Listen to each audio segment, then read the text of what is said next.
A travel and book review by Michele Wu of Traveling Reads. The book, Spoken from the Heart by Laura Bush. The location, Dallas and Austin, Texas. Here in the U.S., it is a presidential election year. Election years often come with a lot of pointing out what the current administration has done so wrong and how the current candidate would fix it all given the chance. While politics can be a taboo topic, I believe it is very important for all of us to know history. There is so much to be learned from the past. Past First Ladies seem less controversial, maybe, than past presidents, yet with all the history included in studying a past president. Plus, this year, for only the second time in the history of our country, there is a possibility we could have our first gentleman. If that happens, I will be the first in line to read the book from his very unique perspective.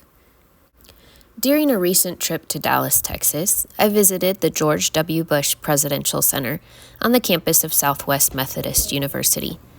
The part I enjoyed the most was the tiny library set up in a section about Laura Bush and her initiatives for education during the Bush administration. After my visit, I picked up Mrs. Bush's book, Spoken from the Heart, from my local library. Yes, shout out to all the local libraries out there. They are amazing resources, and given that Mrs. Bush is a former librarian herself, I thought it was fitting I borrow her book from the library.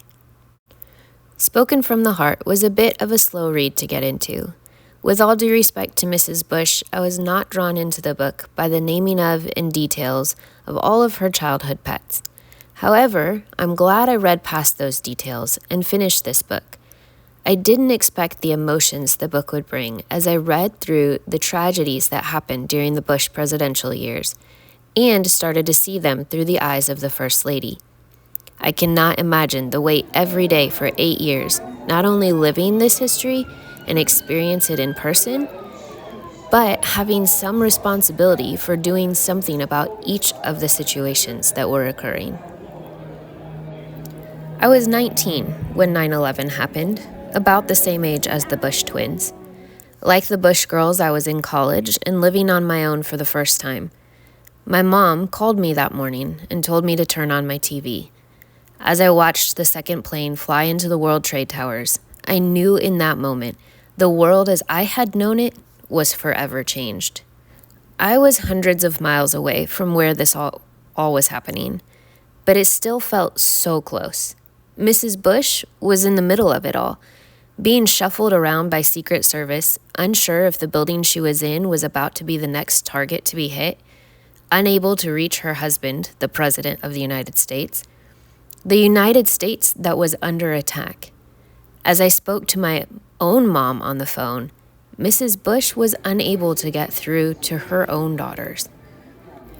This tragedy affected Mrs. Bush in much the same way it affected the rest of the country. As Mrs. Bush writes, the days following 9/11 brought a sense of togetherness, community, and love. Our entire nation, whether Democrat or Republican, came together and loved and supported one another. The vast majority of the nations in the world reached out to us in support and care. As a nation, we cared about other nations. Our allies were strong, and when we needed them, they were there for us.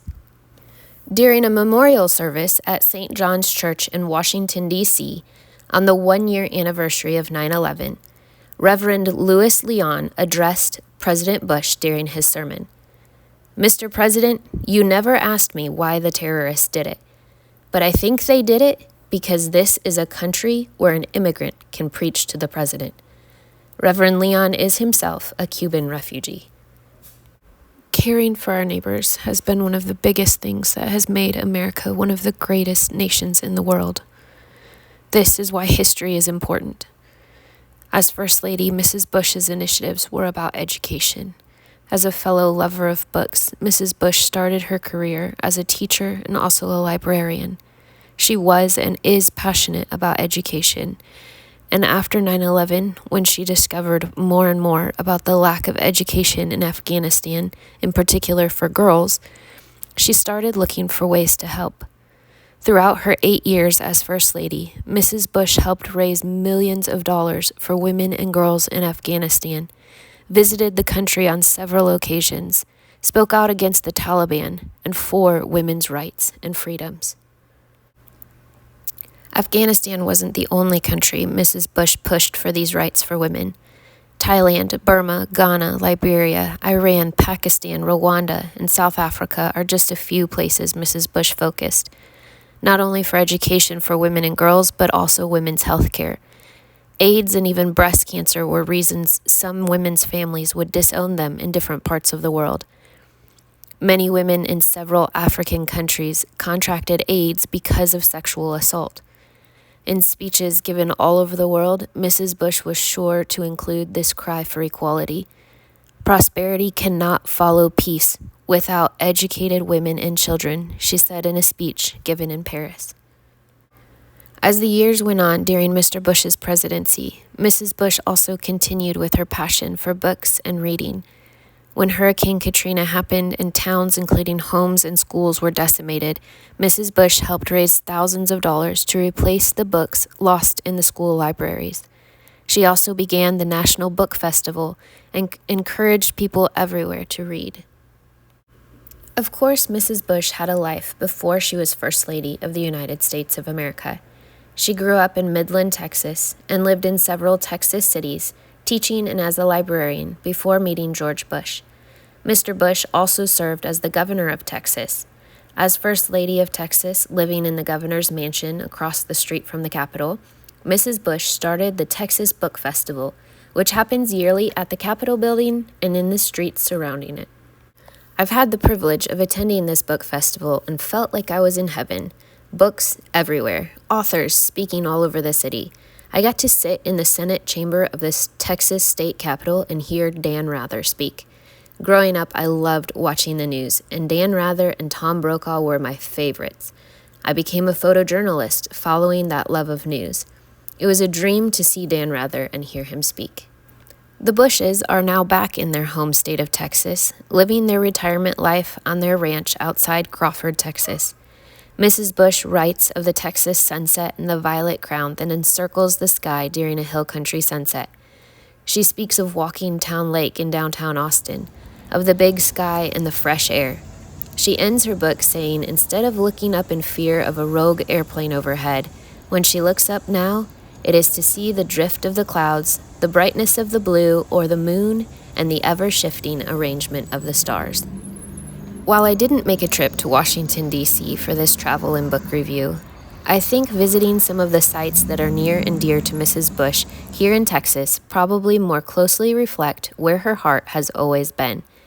The violet crown really is something to behold.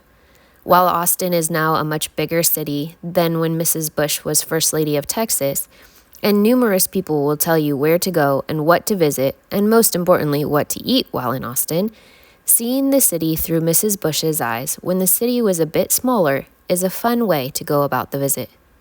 The Texas State Capitol is made out of Texas pink granite dug from the Texas Hill Country and is beautiful to view looking north up Congress Avenue from the southern part of downtown Austin.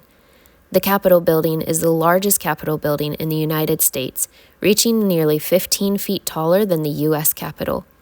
A tour and walk through the Capitol alone is always an adventure. You can either take a guided tour or simply stroll through. The Visitor Center, located next to the Capitol, is a great museum-like center rich in Texas history and also holds an over 65,000-piece Lego build of the Texas Capitol building. The Governor's Mansion, which sits just across the street from the Capitol building, and also rich in its 169-year-old history, is available to tour. Tours must be requested in advance, and individuals must pass a background check prior to the tour. My family and I recently did this tour. It was a quick tour of less than 30 minutes. It is only of the first floor of the mansion, which is the public area, as the governor and his family do live in the home. We got to see historic artifacts and beautiful antiques owned by former governors or gifts to former governors. We also got to see 2 of the 3 family dogs playing in the yard. The University of Texas, where Mrs. Bush got her master's degree, and where her daughter Jenna Bush Hager also attended, is a fun place to visit, especially when the UT Tower is lit up in orange in the evening. The Texas Book Festival is also going strong and will take place November 16th through 17th of 2024. For any book lover, this would be a great time to visit Austin. You can also hit up local bookstores like Lark and Owl Booksellers in Georgetown, Book People, South Congress Books, Vintage Bookstore and Wine Bar, and Half Price Books. As we approach Election Day on November 5th, don't forget to get out and vote. As important, may we all remember the American spirit as it was in those weeks following 9/11, when we were a country united, caring for our neighbors, no matter what our political stances. Happy traveling and reading until the next adventure.